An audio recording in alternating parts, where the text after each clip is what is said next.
Hari Om everyone, welcome to this class on Ishavasya Upanishad. We'll start with the chanting first. I'll chant at my end, you can chant on your end. Om Sahana Vavatu Sahano Bhunaktu Saha Viryam Karvavahai Tejasvinavadhitamastu ma vidvishavahai. Om Shanti Shanti Shanti. Om Gananam Tva Ganpatigam Havamahi Kavim Kavinam Upamashravastamam Jeshtarajam Brahmanam Brahmanaspata Ana Shrinvannutibhi Siddh Sadhanam.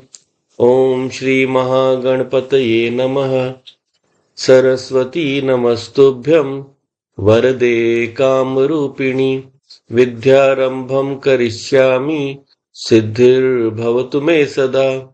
Gurur Brahma Gurur Vishnu Gurur Devo Maheshwarah Gurureva Param Brahma Tasmai Shri Gurave Namaha. Tasmai Shri Gurave Namaha.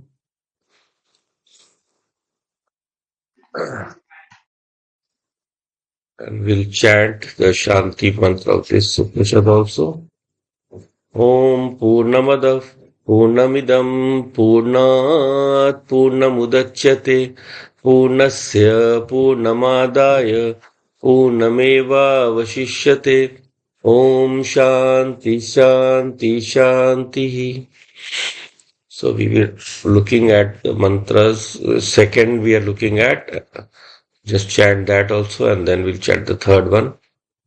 Kurvanneveha karmani jijivishechatam samaha evam tvayi nanyatetosti na karma lipyate nare. And asuryanam te lokaha andhenu tamasavrita तांस्ते प्रेत्याभिगच्छन्ति ये केचात्महनो जनाः. असुर्या नाम ते लोकाः अन्धेन तमसावृताः तांस्ते प्रेत्याभिगच्छन्ति ये केचात्महनो जनाः. So we were looking at the previous shlok, the second mantra rather, where it is said kurvan eva iha karmani. So we are asked by the Upanishad to keep doing our karmas. Jichi vishet shatagam samaha. So, and we should desire to live 100 years. Evam tvai nanyato asti na karma lipyate nare. So this is the only path, no other is there. Evam tvai na anyatah asti. There is no other path than this. We have to do karma in our lifetime. And how do we do it? Na karma lipyate nare. So we do the karmas, if we do it according to this secret that has been revealed to us by the Upanishad, they will never bind us. Because what is the common understanding? Whenever we do any karma, it will generate karma phalam. And that karma phalam will go to the body that is associated with that karma. So because those karma phalas, if they don't have any kind of doership attached to them, they don't have any kind of ahankar attached to them, then that will not bind us. That is the secret given to us by the Upanishad, right? So what we have learned here is that in the first mantra also, we saw about karma, tena tyaktena bhunjitaha magridha kasya sviddhanam. So do enjoy this world with the feeling of, with the bhava of tyag, with the emotion of tyag, and magridha kasya sviddhanam. So with the feeling also that nothing belongs to me, all belongs to the Lord, and therefore I will not have any kind of ownership over anything that I enjoy. मैं कुछ भी धर्म को अपना मान के नहीं करूँगा. So that gives us what we need most to move ahead in a spiritual life, right? So when we go ahead in a spiritual life, we need peace. Shanti चाहिए. So what does Ashanti come from? Ashanti always comes from taking what someone else had. Right? It may be subtle in the form of someone's credit. It may be gross in the form of someone's objects. It may be in the form of someone's territory. We enter into someone's territory and that person feels threatened. Even a dog will feel threatened when another dog comes close to him and he will keep barking. So same way we also feel threatened, so because of that, our peace may be disturbed. But when we enjoy everything with the feeling of sharing with others, with the feeling that it belongs to the whole of creation, and we enjoy only what is exclusively given to us, no? So what Lord has left for us, because Ishavasyedam Sarvam Yat Kinchit Jagatyam Jagat Tena Tyaktena Bhunjita. Enjoy what has been left for you by the Lord, what has been sacrificed by the Lord for us, what has been given to us by the Lord. So in this way, we can always and keep enjoying our life without any kind of doership or any kind of entrapment. So we saw the story of the snake also there, the snake who knew Jyotish, who knew some kind of future foretelling ability, and because of that he was able to help the priest's son, the pandit's son. So there we saw that this snake had the bhava that we are seeing in this verse, whereby he has this feeling that whatever the samashti, whatever the total will suffer, I will also suffer with that. Because of that, I have no ill feelings towards anyone. So if because that person, even if he tried to burn him, but then the whole samashti was burning, na, everywhere there was dryness. So I also suffered with that. So that represents loss of ego. So snake also represents that control of the ego. Snake represents in my Indian mythology Sheshnag. So Sheshnag is the what is left after all names and forms are destroyed. So that means that that snake represents the essence. It represents the essence, and that is the essence on which Vishnu rests on Sheshnag. So it represents the essence. So Vishnu rests on that essence, right? So that is the source. And then secondly, the snake also represents Kal, time, right? Because once that essence takes different forms and names, then only time comes. Kal tabhi aata. And therefore he knew the secrets of Kal. He knew the secrets of time. That is why he knew what was going to happen. So that is the symbolism of the snake. So in this way, that snake was able to help this person. So now, because of this, we learn this fact that if we can maintain our peace without snatching anything belonging to us, then we will be able to live a life of contentment while doing karma. Because karma we have to do. Karma we can never stop doing. We constantly switch between enjoyment and vairagya. Both are not the solution.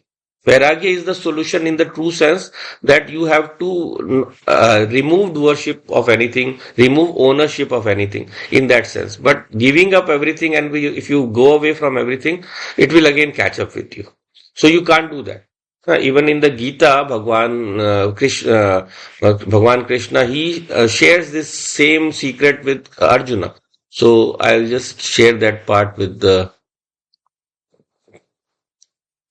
that's in the beginning of the third chapter, because that third chapter is in a way the commentary of this second uh, mantra. So in third chapter, what does Arjuna say? Jayasi chet karmanaste mato buddhir janardana tatkim karmani ghore mam niyojayasi keshava. So this same thing that has been said, that giving up karma, if I give up karma, then if you're saying that that is the solution, then why are you asking me to do karma? Tatkim कर्मणि घोरे माम, इन घोर कर्मों में मुझे क्यों फंसा रहे हो फिर?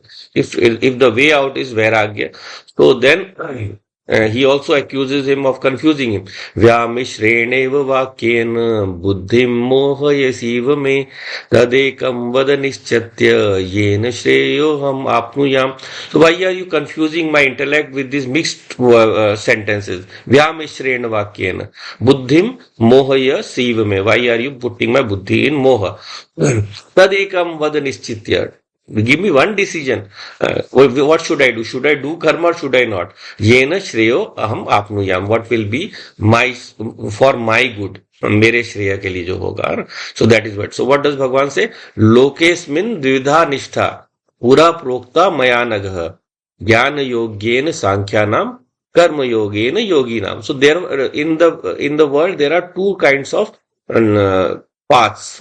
One vividha nishtha Pura Prokta Mayanaga, which has been said by the wise man. What are those two? Jnana Yogena Sankhyanam. One is Jnana Yoga, to have the knowledge of the essence of the world, essence of my own nature. And Karma Yogena Yogina. That is for the yogis who are internally connected to the Lord, for them it is Karma Yoga. Right? So if you have Gyan Yoga, then with Gyan Yoga, you can know that you are not the doer and then always develop Nishkam Bhav and therefore you will not be troubled. And Karma Yogena Yogina, if you do the path of yoga, you connect to the Lord. And when you connect, you surrender to the Lord, seeing that He is the infinite essence, you are just His projection. And then you totally surrender to the Lord. So then you do what is called karma yoga, because every karma you dedicate to the Lord, and therefore karma will not bind you again. So both ways you can escape this. So in this way, the Upanishad is also giving us this clear message that when we are going on this path of knowledge, then in that knowledge, I am understanding that Brahman is everywhere, and all the forms that I see are Brahman itself, taking on different names and forms, right? But because of that interaction between the different names and forms, I will have to interact in the world. Because of those interactions, I have to keep functioning, right? So I'll just go back to this part also because it says one more thing.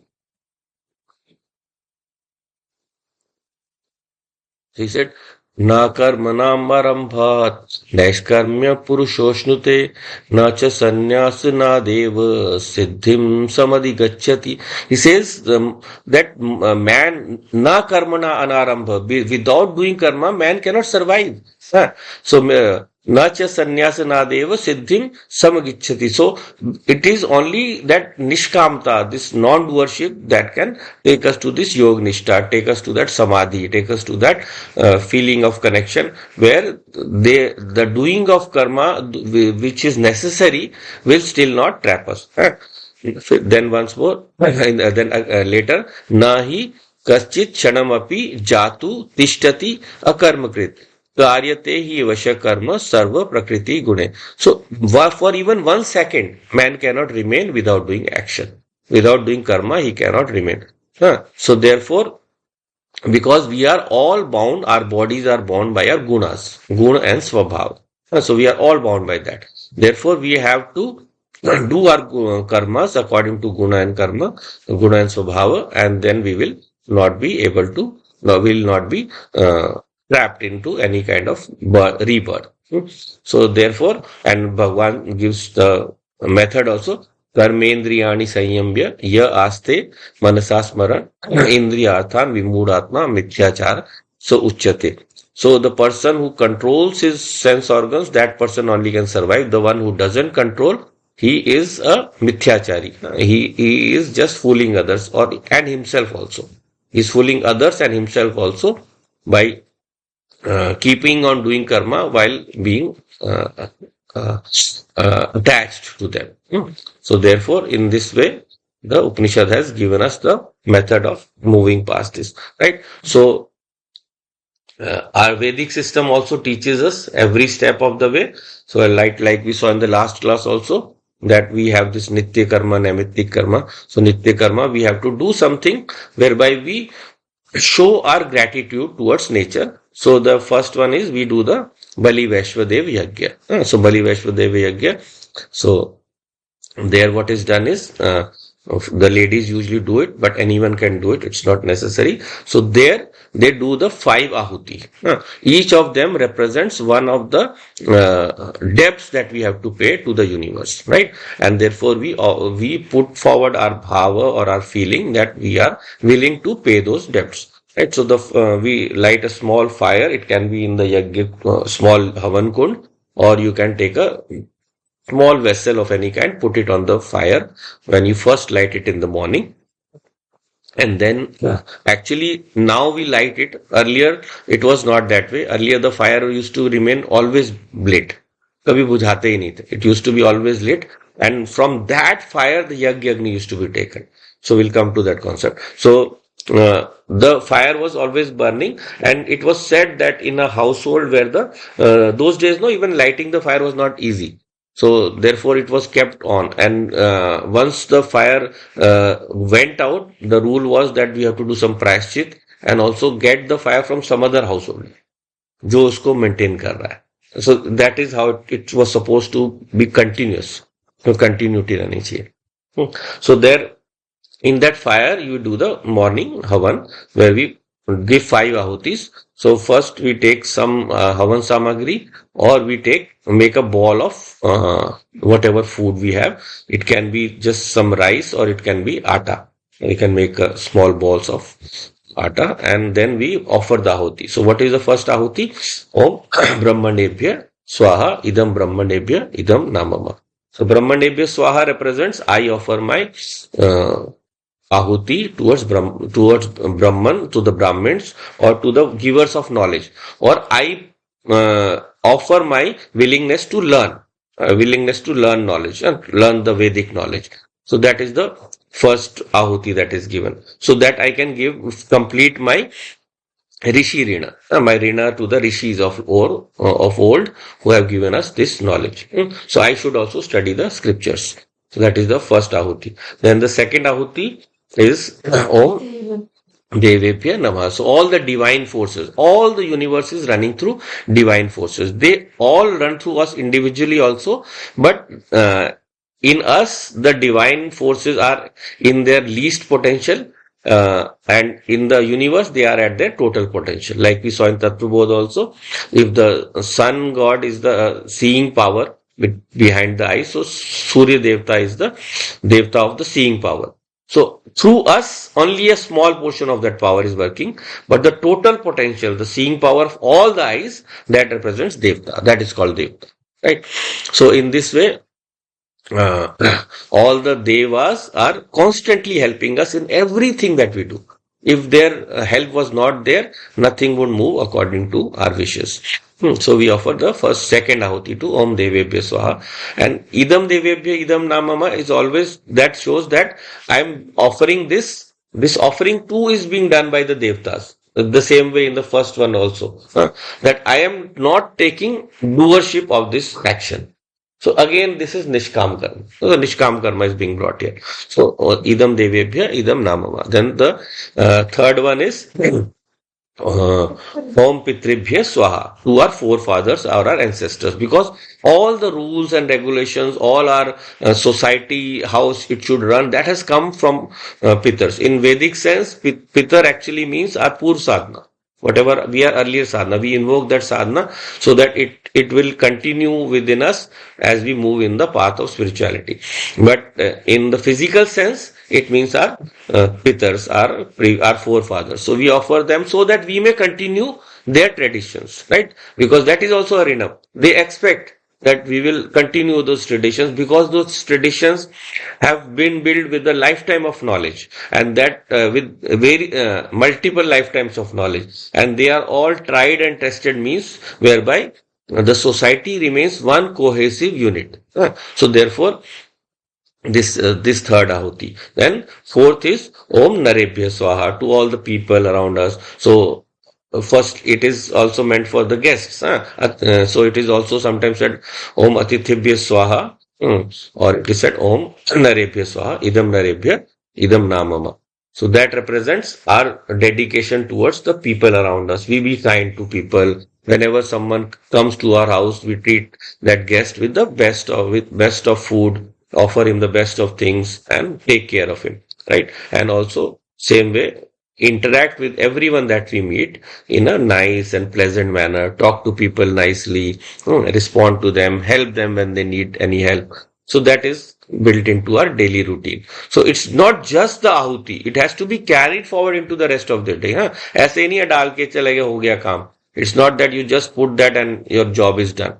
So it has to become a mindset. It has to become a training, a mental training, right? And then the final Om Bhutebhya Swaha to all the nature, to all the different parts of nature, no? The rivers, the streams, the gardens, the trees, and all so on. So whatever nature has given to us to fulfill our needs. So we have to thank them, no? For everything that we consume day in and day out. There are so many objects or so many people through which we have received those objects. So to that Ahuti Om Bhutebhya Swaha Idam Bhutebhya Idam Namama. I've said this earlier also. I just repeat it because it's a very important one. And so this is how we offer the our obeisances, our surrender to the different forces of nature so that we be in sync with them. We live healthily among them.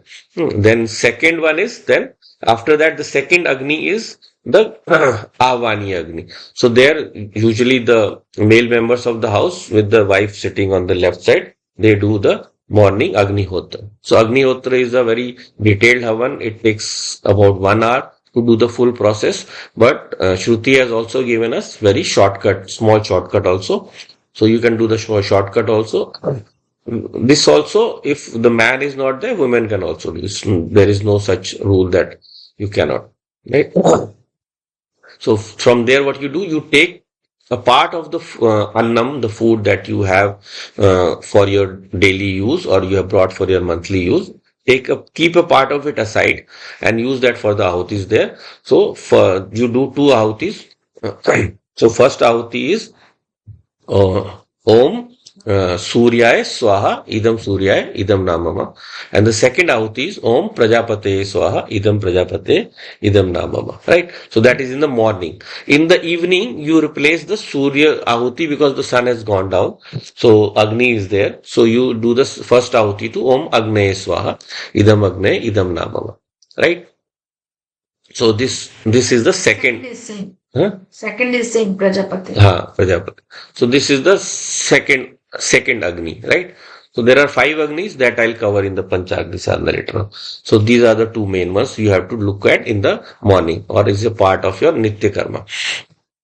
So in this way, when we keep doing our actions according to the rhythm, the law of nature, according to the way the nature moves, then it will always be congenial towards us. It will be helpful towards us, right? And therefore, this feeling, this message that has been given here, that Jiji Vishet Shatam Samaha, the Upanishad gives us that we should desire to live for 100 years. There is a technical point here. It is how we can resolve it. We'll look at that. If you see here, Upanishad, whatever is an Upanishad Vakya is considered, like you say in the Bible, gospel truth. So here also, कि जो उसमें लिखा है वो सही है. Whatever is written is God's voice, so it cannot be wrong. So now here it is said that Jiji Vishet Shatam Samaha, so you should desire to live 100 years. जीने की इच्छा के बारे में कहा जा रहा है, ठीक है. But then for those who know, or if not, I'm just telling you that it is said that because of 5 problems or 5 thoughts, we are trapped in this world. In Yoga Sutras, that is called Panchaklesha. So the 5 thoughts that trap us in the world.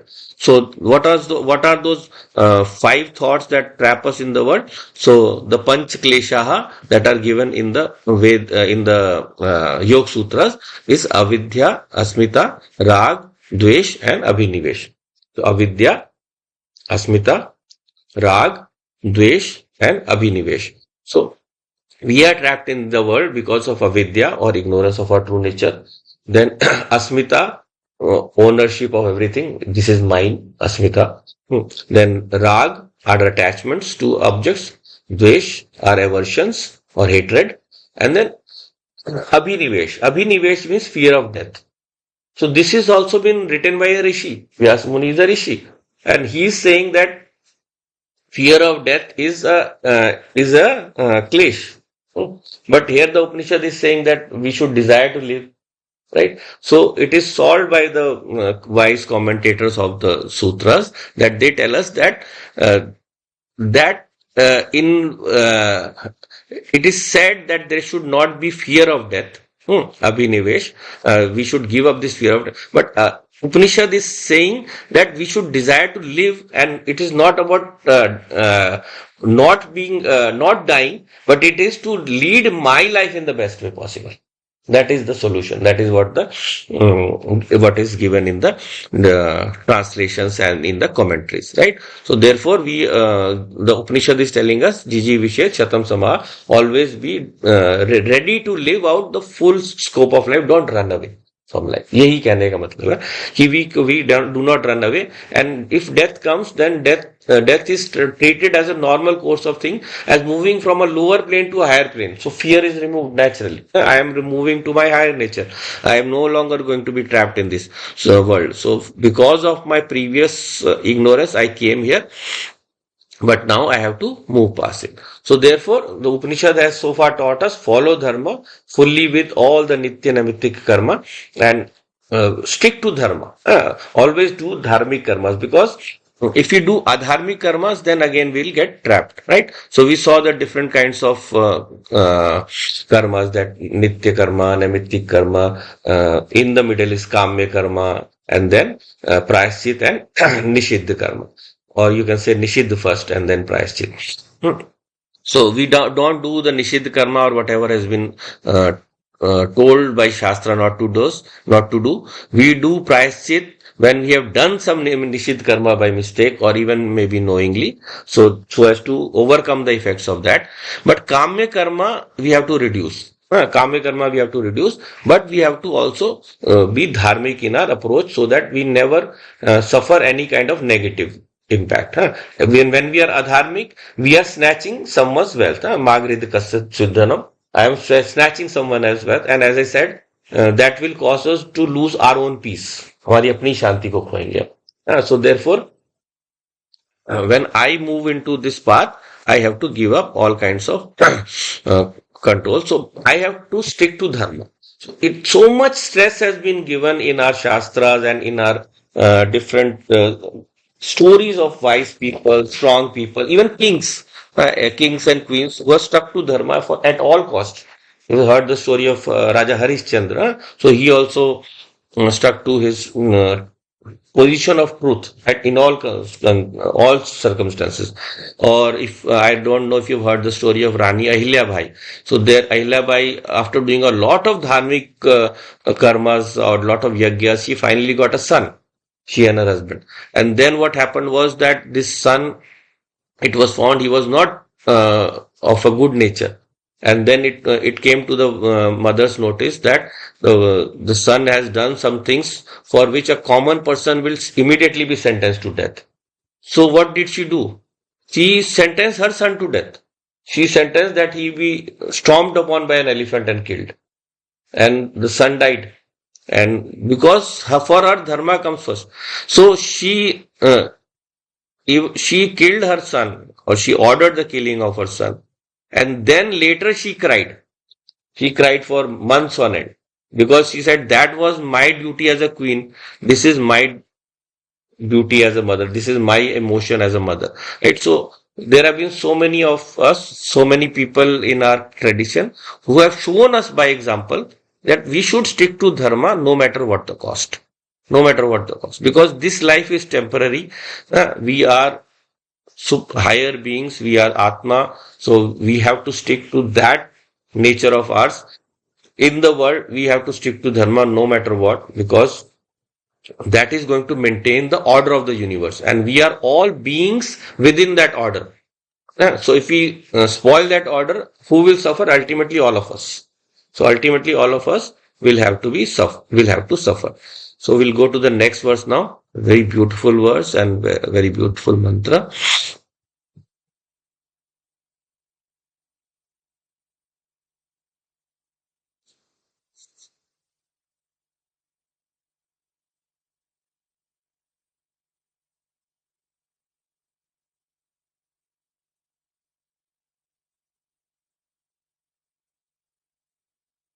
The third verse now.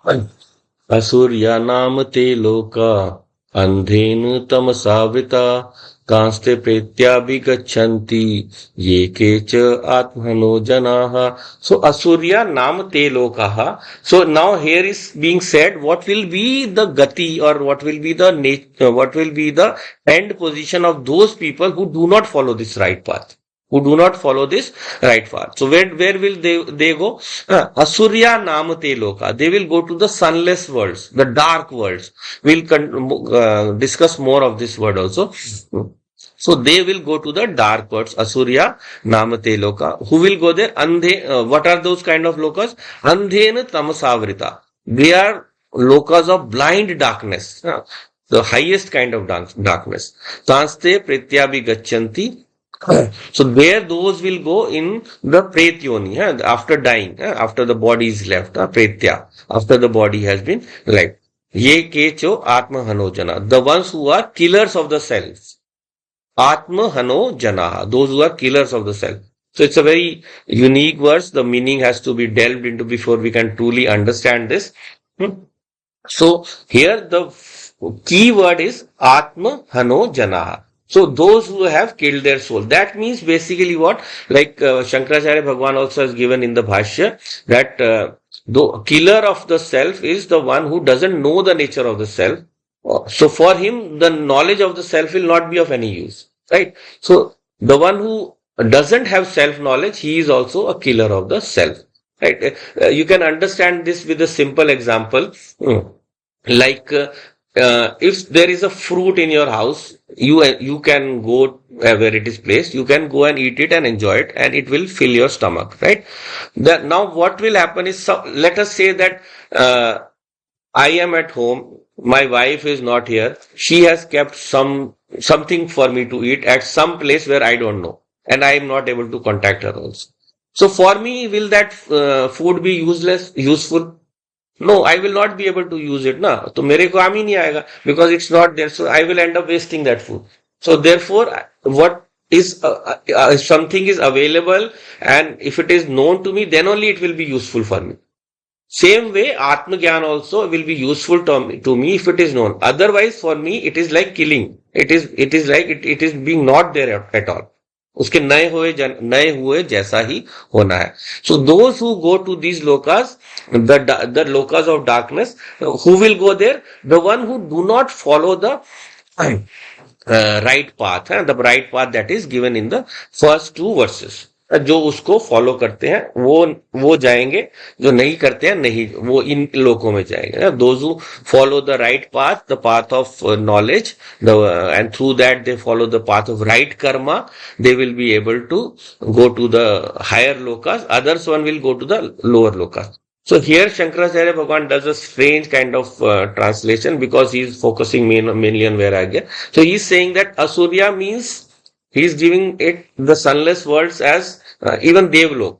He is saying that even Devlok will people will is useless, because it is something that will trap you in the cycle of karma. But even if you take that is okay. But if you take the simple meaning also, then also it makes sense. Because let us look at the word Asurya now. Asurya, Surya means with sun, right? The lokas of light. Asurya means the loka of darkness. So the lokas of darkness represent those lower lokas where we go when our desires are when we have all lower desires. With lower desires, the desire to enjoy something, desire to even hurt others, and desire to have anything, no matter what the cost, that will always take us to Narak Loka and the lower lokas, the 7 lower lokas, right? So that is what is being said here. Another meaning, what does Asu mean? Asuhu means Pran. So Asuhu Ramate iti Asurya. That is the Vyutpatti, that is the meaning. That is those who are engrossed in enjoying only what their life power, that prana can enjoy. Those who are involved only in sensory enjoyment, you can translate simply. जो sense enjoyment में, जो अपनी इंद्रियों के भोगों में रमे रहते हैं. So Asurya means also, Asurya means those who are engrossed in their own desires.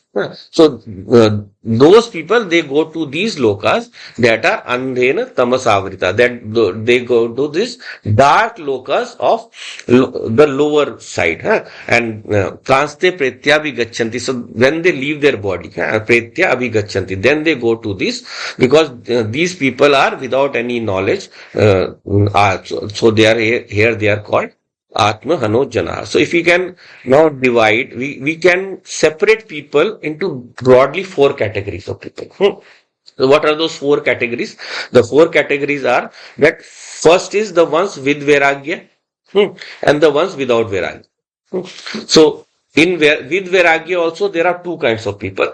The one that have full self knowledge and follow the path of total Vairagya. And the second is the one who are going partially into the path of Vairagya. Hmm. So they follow Vairagya, but they are still not able to control all their desires, right? And then the second one is the ones with Raga and Dvesha. So you can say this is the third and fourth category of people. So the third and fourth category of people is the people with full Raga and Dvesha. So those who have good Raga and Dvesha, that is, they want to earn punyam, do good things.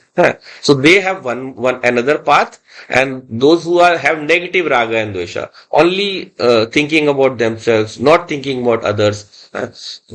So what is the subtle difference? They both want good things for themselves. अच्छी चीजें चाहिए. One wants to accrue through punyam. अच्छे पुण्य से कमा के. Other one, but he doesn't have knowledge or vairagya. And the other one is he wants to earn through papam, any kind of negative action, right? So in this way, these are these four paths, four kinds of people. So to what worlds do they all go to? The one who has full vairagya and full knowledge, he will not go to any world. He will directly be released.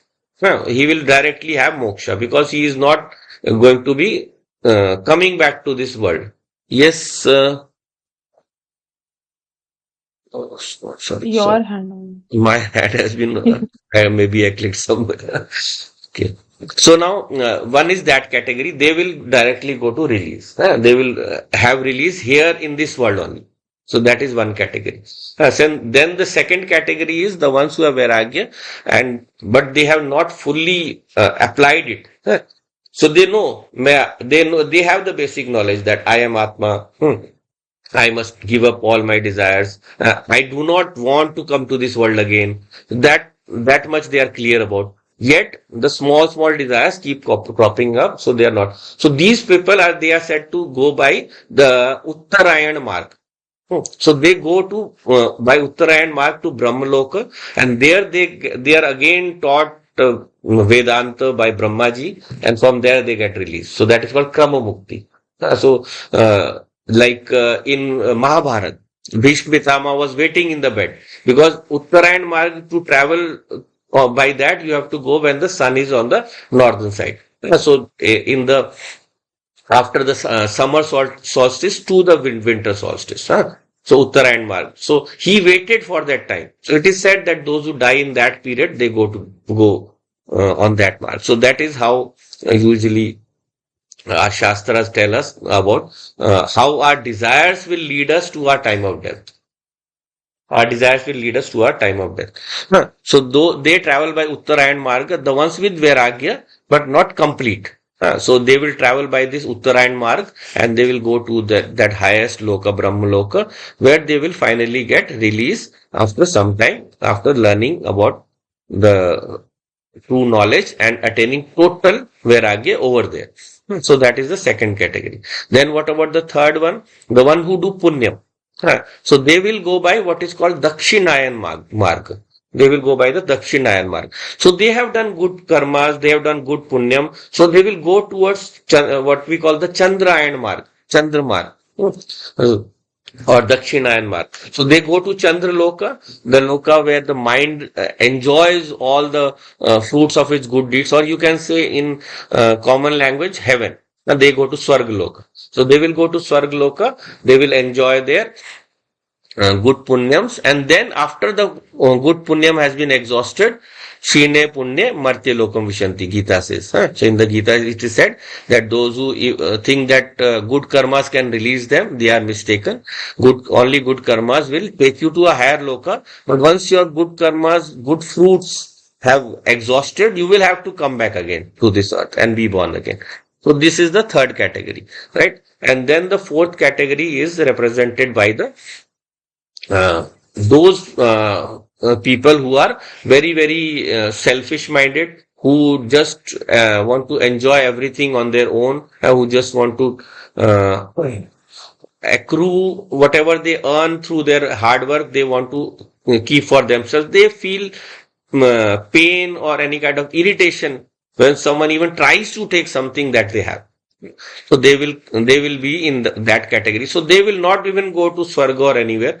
They will, after being maybe going to the lower lokas, if they have done too much papam, or if they have not, then in a short time they will again be reborn onto this earth. So this fourth one category is being mentioned in this verse. Asurya nama te lokaha andhena tamasavrita. Those who are full of raga and dvesha, they will go into this lokas, right?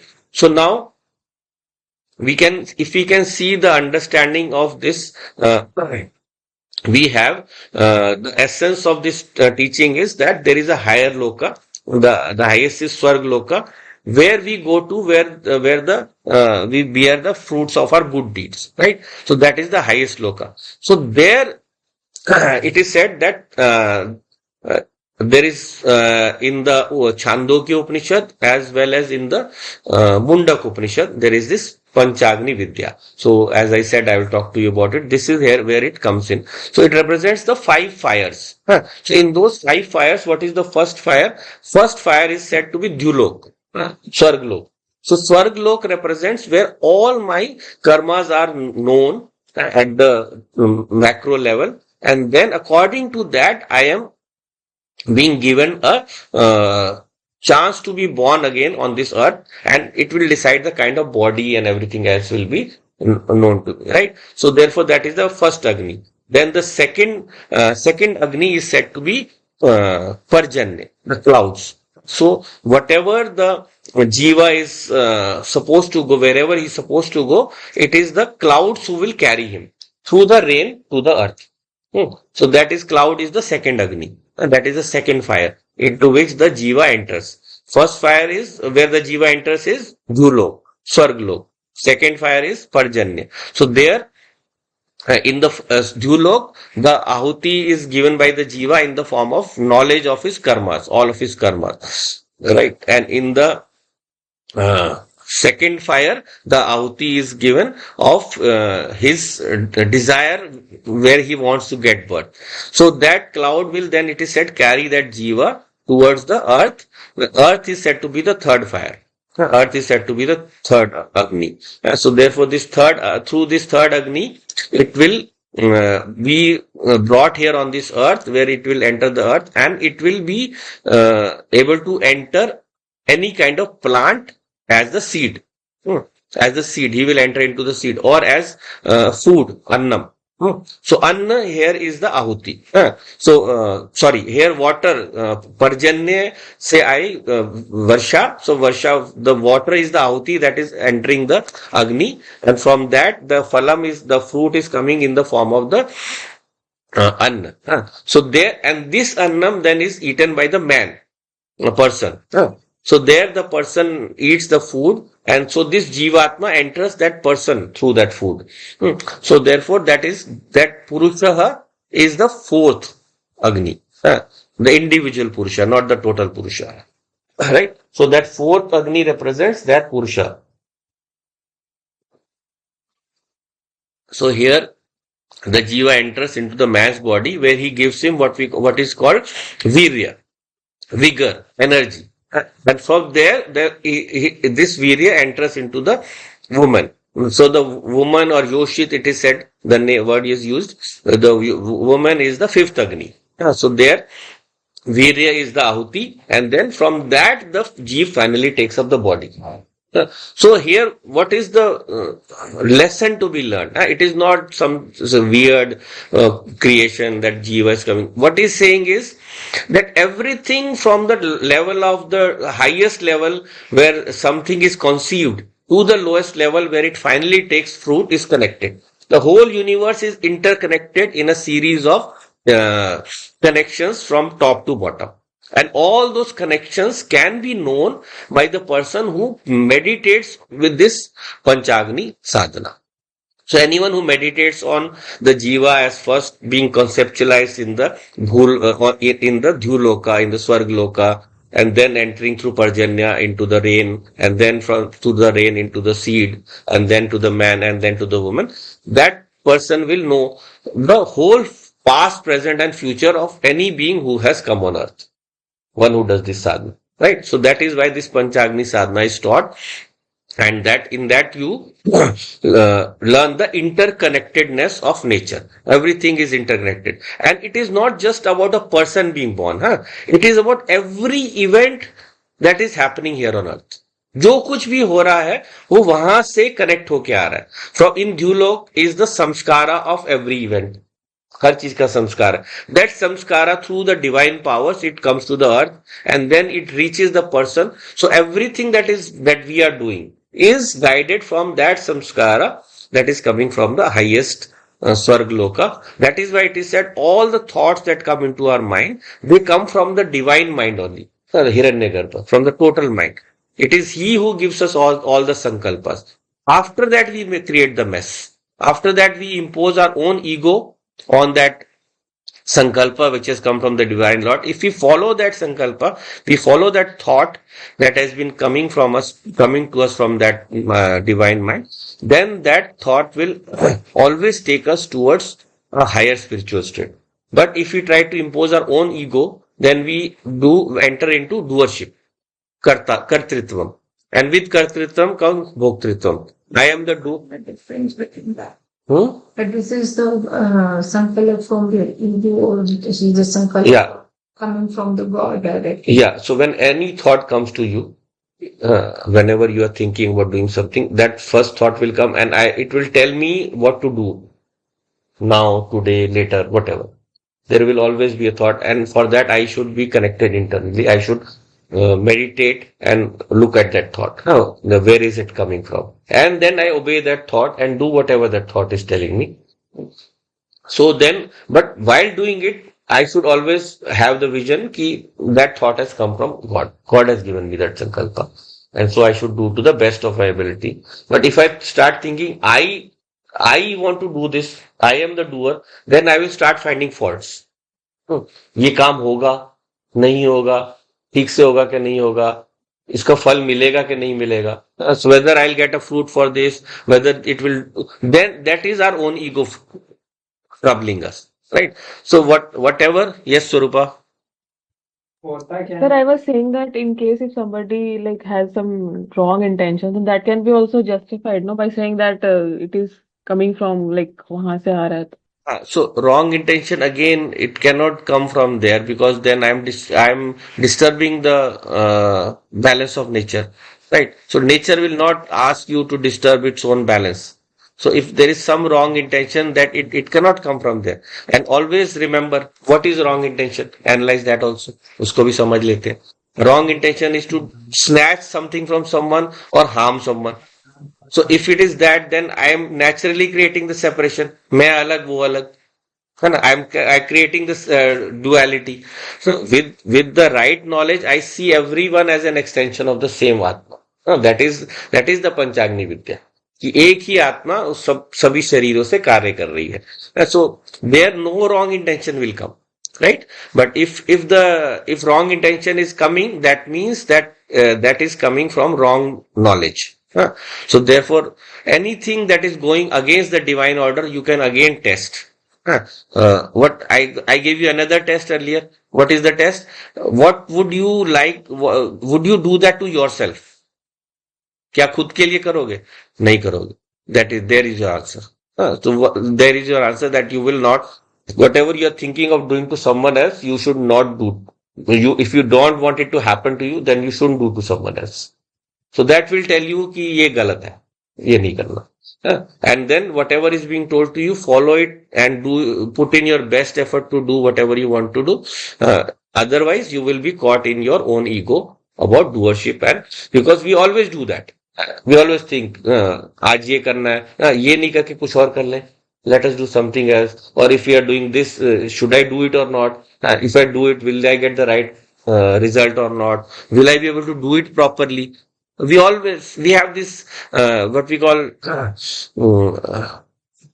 low self-confidence. So low self-confidence always comes from ego. It always comes from my sense of doership. When I think of myself as doer. If I think of myself as not the doer, then that low self-confidence will not come in. Right? So this Panchagni sadhana, it helps us to understand how these five fires are there in nature, starting from Dhyulok to Parjanya to Prithvi to Purusha to Yoshit or Stri. So through this cycle, it represents that everything in the universe is interconnected, and you can do this sadhana as a physical sadhana outside, or you can do it internally also. So you can light the five fires in the house, and you do your ahuti with the thought that I want to be connected to that highest Lord. So I want to surrender to the highest Lord. That samarpanam will happen, then I can read the universal mind. Right now, my ego is not letting me read the universal mind. I am caught in my own mind. So once I do the samarpanam, I will be able to so I will be able to know the future and past of not just myself, but of other beings also. If I have truly surrendered. So how do we do it externally? The first fire I told you about, that was the Gaharpatya Agni, where you do the cooking in the morning. So you do the 5 ahutis there. So that is the first fire, right? That is the first fire. Then the second one is Ahavani Agni. So when you take the embers, the fire from that, and light up into the other Agni, which is on the north side of that. From that Agni. So on the north side is that Avani Agni. And in that you light up the fire, and there you do the daily ahuti. So this ahuti represents my surrender towards the divine forces. Agni Swaha, Prajapate Swaha. My surrender to Agni represents consciousness. So I will always be aware that I am a conscious being. And Prajapati represents the Prakriti, the universe. So Purush and Prakriti. So I want to synchronize both these forces. So both these, you can say, essences. These are the two essences that work in the whole world. So that is the second Agni. Right? Then the third Agni, it is said that is the Dakshinagni. So Dakshinagni is done on the south side of the Gaharpatya Agni, on the south side. So when you sit there, you do your daily sadhana in front of that. So you meditate on your true nature, that I am the Atma, I am not to be not in this world, I am not a being of this world, I am just the soul transacting through different forms in this world. So that is the place where you do the sadhana. So that is the third Agni. So you can actually light it, and you can offer ahuti also. Then the fourth one is Sabhya Agni. Sabhya Agni is lit in the courtyard. It is lit in the courtyard where we do a big Havana. So when we do a community Havan, so there we do the Havan according to the total processes, which can be Nitya Karma or Naimittik. It can be our daily Havan, or it can be our monthly, annual, weekly. There are different Havans given there. So in that, what are we doing? Sabhya means Sabha. Sabha means people. People means I am inviting the community. So I am developing the sense of community through that fourth Agni. Right? I am developing the sense of community through the fourth Agni. Right? And then the fifth one, Avasabhya or Avasatya. Two names are given in the Shastra. So Avasatya represents the Agni which is given to the different sannyasis who come to your house to bless you. So sometimes, they would be asked to given a place where they can cook their own food, where they can eat themselves. So when a fire was lit from them outside the house, they didn't want to come into the house because they are sannyasi. So that represents my total sannyas, my total feeling of non-doership, my total feeling of non-ego. That is the avasabhyagni. So these five fires you can do physically or you can do mentally, that I am offering these ahutis. You can do mentally all these five ahutis. So they will take you to the feeling of connectedness with the whole world, separateness in the form of vairagya from this whole world, and removal from all sense of doership. Removal from all, that is the Panchagni Vidya. And for those who regularly practice this, it gives them more insight. It connects them to the universal mind and it connects them to the feeling of oneness with the universe so that they are able to see things. You can see, so many wise people, they will come, and they will tell you so many things that you didn't know or you didn't think anyone would know. How did that person come to know? So they can tell, because these people, you can say that they are reading your face and all, but that is not so easy. Reading the face is also in a way seeing past your outer facade and looking into your mind, right? It is that. So a lot of people who are, who practice this sadhana or who have naturally this feeling of surrender to the highest powers, they are able to do this kind of thing. So asurya nam te lokaha andhen tamasavrita. Those who do not follow any of these good processes, they go to the lower lokas, and those are selfish, they go to the lower lokas. And what about the other people? Next verse.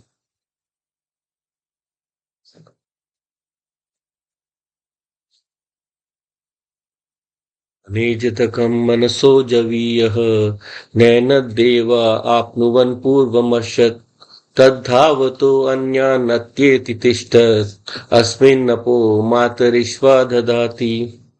Anejadekam manaso javiyah nēnadeva apnuvan purvamarshad tadhavato anyannatyeti tishtat asminnapo matarishva dadhati. So it leads like a riddle. So we'll uncover the riddle in the next class, but I'll just give you the surface meaning. Anejadekam manaso javiya. This Atma, this soul, this highest being or this Brahman, anejadekam, even while not moving, it being anejat, achal, non-moving, still manaso javiya, still it goes faster than the mind. Without even moving from its place, it goes faster than the mind. Nanat Deva Apnuvan Purvamarshad. So all the devas, all the divine forces, they cannot know it. They have never been able to know it. They have never been able to decipher its nature. Tadhavato anyan atyeti tishtat. So when it runs, tadhavataha, then it goes beyond the fastest of runners. Tyeti tishtat. Tadhavto anyan atyeti. Anyan atyeti. It goes beyond all the others. कोई भी भाग रहा है उससे भी तेज भाग जाती है ये आत्मा.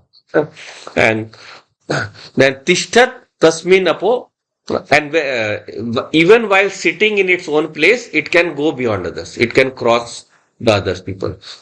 And tasmin apo matarishva dadati. In that atma, matarishva, the vayu, the pran shakti, is born by the apaha, born by the waters. So this is this mantra. If we have discussed earlier also the nature of the Atma, it being infinite, being all pervading, beyond name and form. So this basically explores the different aspects of the Atma because of this nature, right? So Anejadekam manaso jiviya. Even though it does not move, because Atma being all pervading, where can it move? कहाँ जाएगी? It is everywhere. Therefore, it is not at all moving, yet it can go beyond. And manaso javiya. Who moves very, very fast? Mind. We have heard that light is the fastest in the universe, right? But thought is even faster than light. You can think of anything much faster than light. So mind being so fast, yet this Atma can go where the mind is not. It can go beyond the mind also, right? Because obviously the mind is limited to the world, but the Atma goes beyond the world also. Manasojaviya. And Nanat de na enat deva apnuvan purvarsha. So all the devas they have not been able to do here. So here devta means basically the sense organs, the indriyas, the sense organs. So the sense organs also cannot know this Atma. Why? Because the sense organs are much smaller than the Atma. They cannot know. And we saw the rule also. That Atmani, Swatmani, Kriya, Abhavat. So the same thing cannot act upon itself. Right? So because they have come from the Atma, they cannot know the Atma. They cannot act upon the Atma. And then Tad Dhavato Anyan Atyeti Tishtat. So even though without running, it goes beyond the ones who run. Because wherever you go, wherever you reach, anywhere in the universe, anywhere in the world, the Atma is already there. So therefore, it doesn't need to go there, right? So if you say the sun is, I saw the sun in the morning in Chennai, and then I took a flight to Mumbai, and after 4 hours, I saw the sun was there also. So that means the sun went from here to there. No, it didn't go. It is there in both places, shining at the same place only. Same way, Atma is also everywhere only. So therefore, it doesn't need to go from one place to another, and yet it will reach the other place faster than these places. So Tishtat, even while sitting, it can go anywhere else. So even without moving, it can go beyond all other moving objects. And Tasmin Apo Matarishva Dadati. So that same Atma is the one within which the life force moves. Matarishva is the Vayu Devta. Vayu Devta represents the Pran Shakti. And Tasmin Apo. Where is this Pran Shakti being held? It is in the Apaha. Apaha represents the Sat. In the existence factor. So it is existence that upholds everything. So here Apaha represents existence in the world, worldly existence, always. So there is one Satchit Anand where the Sat they are represented by pure existence, right? So beyond, but the waters, Jal, Apaha, that represents existence in the form of the world. The existence that is giving form and existence to all the objects of the world. So in a way, it is inseparable from that. It is the same Sat only. So if you go into the Nirukta Shastra, you will find that Sat and Apaha are synonyms. They have the same meaning, right? But difference being Sat is can be at the highest level without any manifestation also. It is a potential form. But of course, Sat will always come into play when the universe is manifested. Without the universe being manifested, Sat has no role. So same way, when the universe starts manifesting the different objects, then the existence factor within every object is Sat. So that Sat is upholding the Vayu Devta also. It is upholding the Prana also. Without it, the Prana also will not function. So we'll go a bit more deeper into this in the next class. We'll find out for today. Om Purnamadav Purnamidam Purnat Purnamudachyate Purnasya Purnamadaya Purnameva Vashishyate. Om Shanti Shanti Shanti. Hari Om. Shri Gurubhyo Namaha. Hari Om. Om Tat Sat.